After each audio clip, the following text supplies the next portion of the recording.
Released back in 2022, the Valve Steam Deck shook up the handheld gaming market in a way that hadn't really been seen since the original Nintendo Switch, which at that point had been out since 2015. It showed that handheld PCs didn't have to look like this, but instead could look like this. And instead of using Windows, and by extension multiple janky applications to make navigating Windows with a controller even remotely viable, but instead could use Arch Linux and an interface that was tuned to make it feel more like a console while also not giving up the desktop qualities. And in a weird way, it also showed the one redeeming quality of the Wii U, which was its controller scheme. Like, look at the Steam Deck, and now look at the Wii U gamepad. Thumbsticks up top. Nice. Oh, and it's a great layout for emulation, just like the Wii U was with its eShop. Rest in peace. But I will say, in the current climate with Nintendo, I would emulate at your own discretion, and also Nintendo.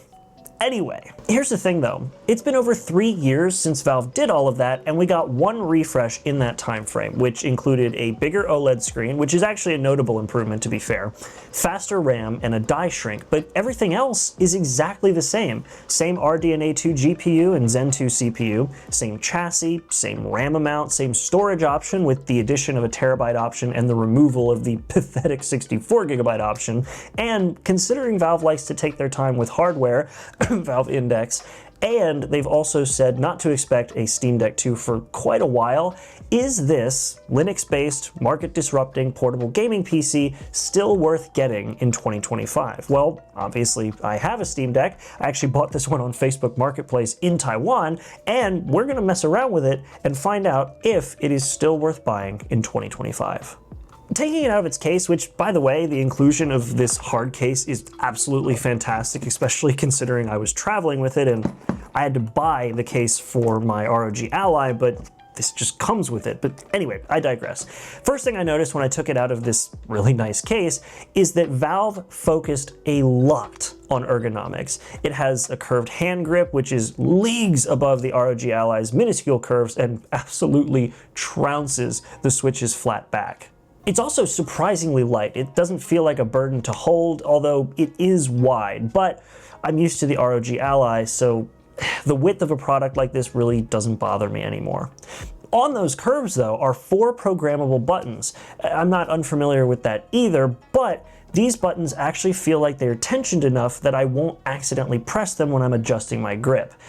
For anybody who's watched this channel before, I've made multiple ROG Ally videos, and in one of them, I mentioned that the buttons on the back, I actually replaced those with 3D printed flat buttons, so I was less likely to accidentally press them, and it also just made them generally less annoying. But like I said, the Steam Deck's buttons actually feel like they're tensioned enough that you're not going to accidentally press them, which is really nice, so I don't feel like I need to replace these anytime soon. And when it comes to the main controls, like I said earlier, Wii U, anybody? The analog sticks are front and center with the D-pad and face buttons off to the side, so much so that it almost looks like they're melting off the side of the controller. And when it comes to the start and select button, they're out of the way, but still easy to reach, which is super nice.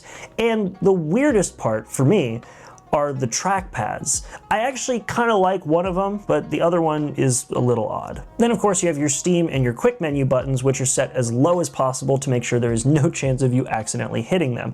And overall, it just feels like it's really well thought out. It took a little bit of adjustment for the analog sticks because I'm more partial to the Xbox controller layout, but this is absolutely fantastic once I got my hands adjusted to having the analog sticks top dead center with the buttons off to the side. Now, getting back to the trackpads I mentioned earlier, it seemed like a bit of an odd choice when Valve added it, and even after I got this thing in my hand, unless I was navigating the desktop, which we'll talk about more in a minute, it really seemed just not to be useful in any way. The left side functioned as a D-pad, but the right side didn't make any sense to me until I played FTL for the first time and I was able to move the cursor around and click on things, and then I realized that this game, FTL, would be completely unplayable on any other gaming device that didn't have a trackpad or a mouse and keyboard, and I verified that by trying to play it on the ROG Ally, which was an absolute joke. And the cherry on top for these trackpads is the built-in haptics, because they're tuned in such a way that it is super helpful for not just showing you on screen, but having you feel the movement of the cursor in games or on the desktop so you can tell the speed and when it stops moving. It's so well thought out. I just kind of wish that there was more done with the left trackpad, because aside from it being a virtual D-pad and the scroll option, it just seems kind of pointless compared to the right side one, but I mean, I can appreciate it for the sake of symmetry, I guess. In my personal opinion, even 3 years on, Valve's attention to the comfort of this device while gaming really shows. Nothing feels out of place, nothing feels uncomfortable, and everything seems to have a purpose, with, of course, the exception of the left side trackpad, and everything feels extremely polished, which, funnily enough, is something that a lot of early reviewers said was not the case, just said it didn't seem as polished as it could be, but I guess that's the benefit of having 3 years to patch and develop things. Something 3 years hasn't changed though is the specs. In case you don't know, this device has a 7-inch 1280 by 800 screen, which 16 by 10 was definitely an odd choice back then and still kind of seems that way now, but I don't know, it's hard to explain, but it feels like it really fits the device. You just kind of have to use it and experience it to understand, but I think it's fine. It's no OLED, but again, still fine unless you put it directly next to an OLED device. This thing's also rocking a 4-core, 8-thread custom AMD Zen 2 CPU, as well as an 8-CU RDNA 2 GPU. Now, this chip has definitely been surpassed in recent years by things like the Ryzen Z1 Extreme, but funnily enough, not by as much as you'd think, and we'll discuss that a little more later. And in terms of the battery, it's a 40 watt-hour battery, and it's okay. We'll discuss that later as well. Lastly, we do have 16 gigabytes of LPDDR5 RAM for the system and the GPU, and options for 64, 256, and 512 gigabytes of storage, depending on which one you think is going to be enough for your games library. And this is the LCD model, so that's pretty much all you get. If you do go with the OLED model, you can go up to 1 terabyte. Now, for me personally, I actually upgraded this to 1 terabyte, and I also added a 512 gigabyte SD card. And the fact that you can do that takes me perfectly to something that the Steam Deck does better than, in my opinion, most electronics nowadays. It's upgradable and repairable by you, the user.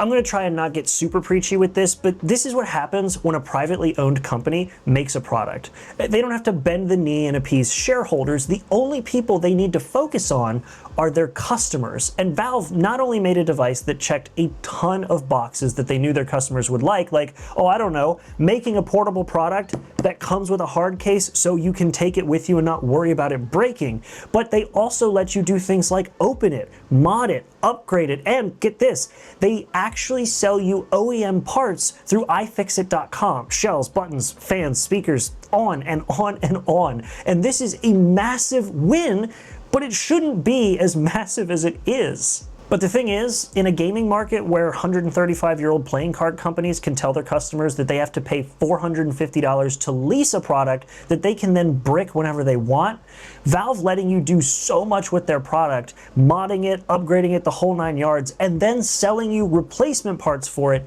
is huge. And if you don't want to buy OEM parts, you can also buy tons of really cool custom aftermarket parts, because over the 3 years that this has been out, tons of companies have popped up making those really cool parts. Valve really did make the Steam Deck and then just say, have at it. And I love that. When you buy a product, it's yours, no longer the company's. They have your money, you have the thing you paid for.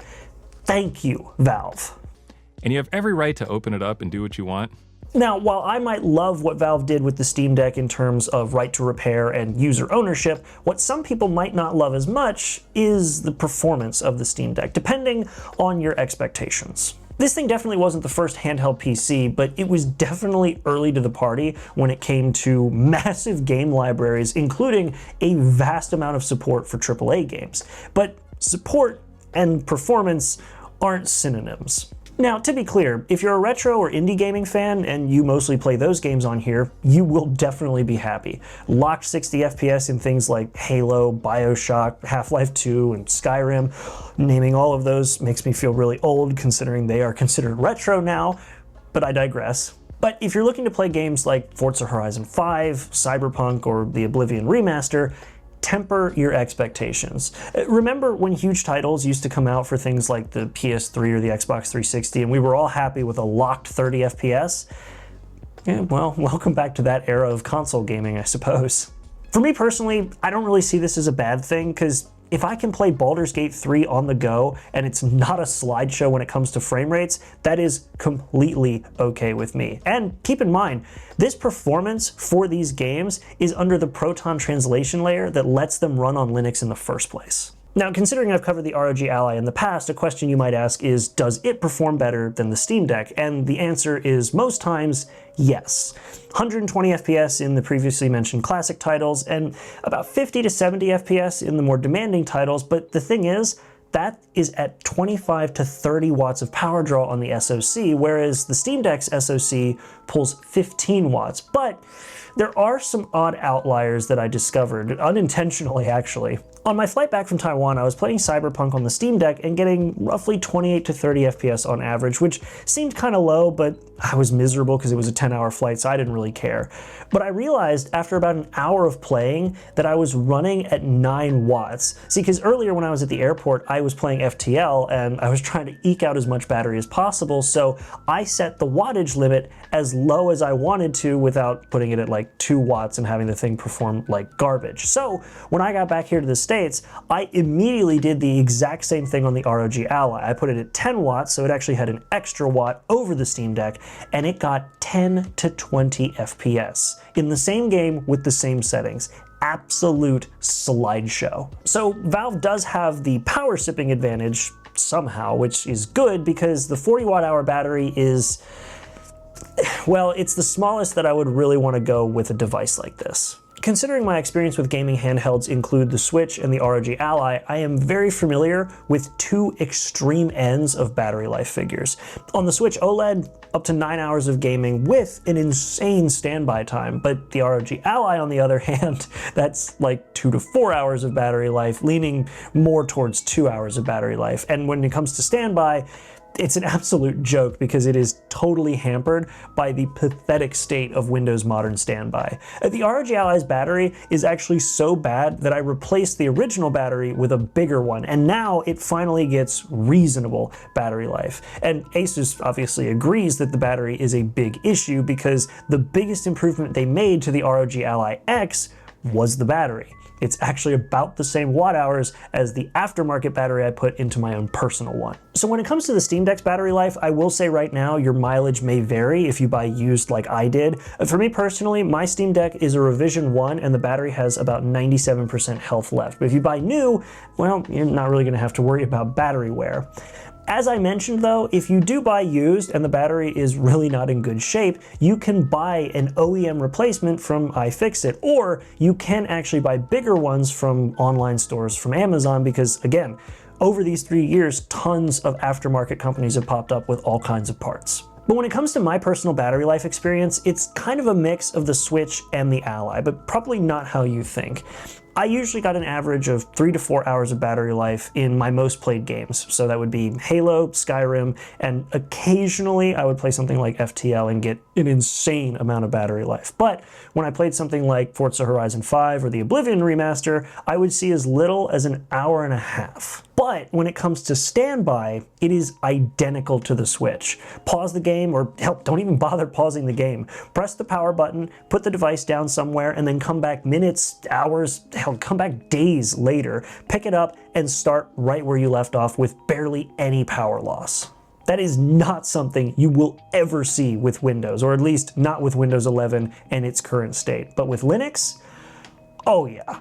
Any of you who have already been around on my channel for a while probably know my thoughts on Linux when it comes to gaming handhelds. I've made quite a few videos talking about it and using things like Bazzite and SteamOS on gaming handhelds, specifically the ROG Ally that I've been referencing this entire video. And I'll just rip the Band-Aid off. This is why I love the Steam Deck, and I lean more towards it on a daily basis than I do my ROG Ally. Don't get me wrong, Windows is good when it comes to broad compatibility across multiple game launchers, and it is also your best chance of not pissing off any kind of anti-cheat tool. But unsurprisingly, it also makes the whole experience feel basically just like a tiny Windows PC with overlays that kind of help alleviate the weirdness of navigating Windows with a game controller, but SteamOS just does it so much better. SteamOS starts with an interface that is made for a controller layout. It's not going to throw you onto a desktop and then try to boot up something that makes it feel a little more like a game console. It starts up in that interface. No extras, that is it. It makes the entire experience just feel so much more console-like. Now, I'm aware from previous comments that there are some people out there who are looking for a gaming PC experience and don't mind Windows.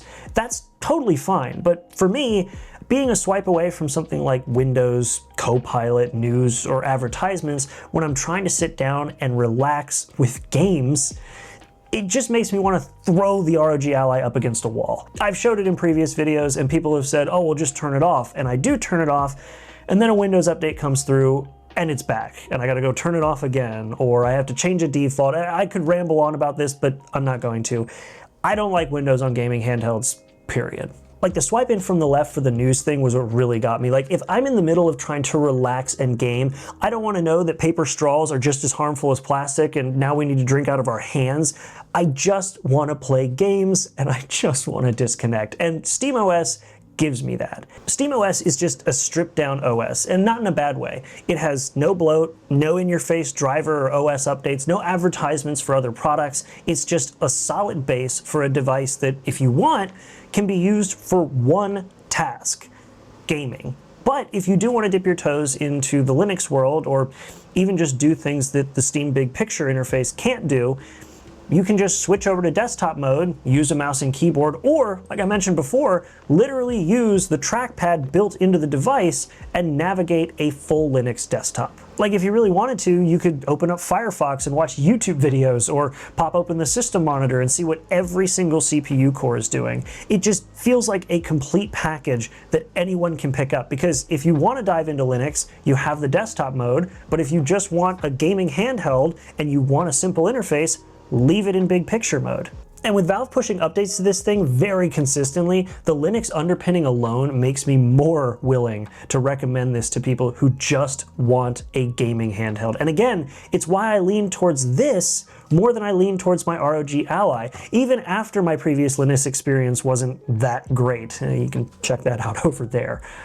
But honestly, even with that video, it's okay that Linux users wanted to crap all over me for asking questions, because this has completely made up for it. For a 3-year-old device that really does feel like a bit of an outlier compared to other options available today, I still think that the Steam Deck is absolutely worth getting in 2025. As an owner of a Switch 1 pre-price hike and a heavily modded ROG Ally, I still find myself picking up the Steam Deck more than either of those two. Why? Well, because it feels more like freedom.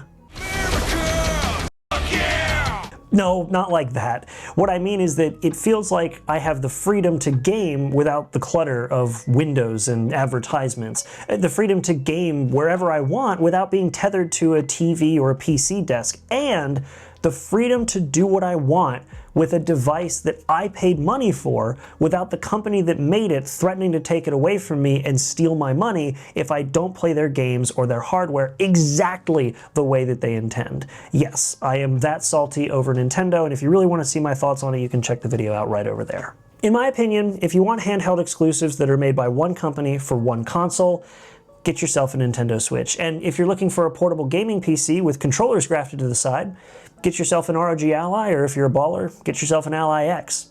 But if you want a console gaming experience with your PC titles, if you want to be able to mod your hardware, or hell, the most basic thing, if you want to own what you've purchased, get a Steam Deck. Sure, it might be 3 years old, but in my opinion, I think it's aged like wine. Either way, that's been it. Thank you so much for watching this video. Huge shout out to my supporters, the Army of Steel, the members of this channel. You can check it out down below. It's $3 a month. You get emojis. I'm adding new tiers soon once I kind of get my life settled in another country, so that's fun. Huge thanks to you all for just watching the video, and let me know what you all think. Do you like the Steam Deck? Do you like an ROG Ally? Are you a Switch user? Just let me know in the comments down below, and if you like this video, definitely make sure to like, subscribe if you want to see more content like this. We got some stuff rolling out, and if you subscribe, you'll also see the polls that come out, because I usually base my next videos on what I poll, so definitely make sure to follow for that. But aside from that, Again, let me know what you all think in the comments, and I hope to see you all in the next video. Thank you so much for being here, and have a good one.